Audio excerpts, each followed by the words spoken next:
గగన్ ఆఫీస్కి వెళ్ళడానికి రెడీ అవుతూ ఉండగా శారద భూమి బయటే నిలబడతారు. అప్పుడే గగన్ ఇంటి ముందు ఒక కారు వచ్చి ఆగుతుంది. కారులో నుండి శరత్చంద్ర, అపూర్వ, కొంతమంది ముత్తైదువులు వస్తారు.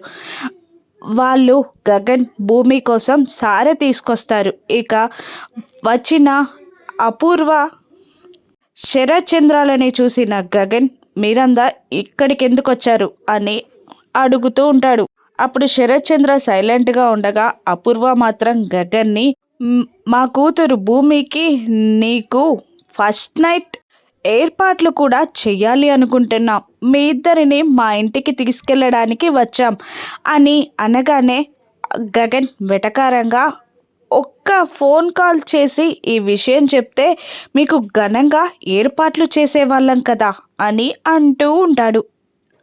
వాళ్ళ రాకని ఊహించని శారద, భూమి అప్పటికే షాక్లో ఉండగా గగన్ మాటలకి ఇంకా షాక్ అయి నోరెళ్ళబెట్టి గగన్ని, శరత్చంద్రాన్ని, అపూర్వాన్ని చూస్తూ నిలబడిపోతారు.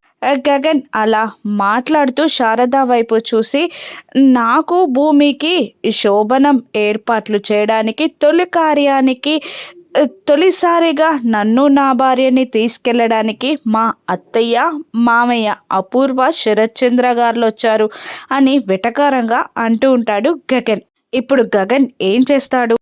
భూమిని ఇంకా అవమానిస్తాడా? దూరం పెడతాడా? భూమి గగన్ తనని అపార్థం చేసుకున్నాడని తెలుసుకుంటుందా? భూమి గగన్ల శోభనం జరుగుతుందా? రాను ఎపిసోడ్స్లో చూద్దాం. Thank you for watching.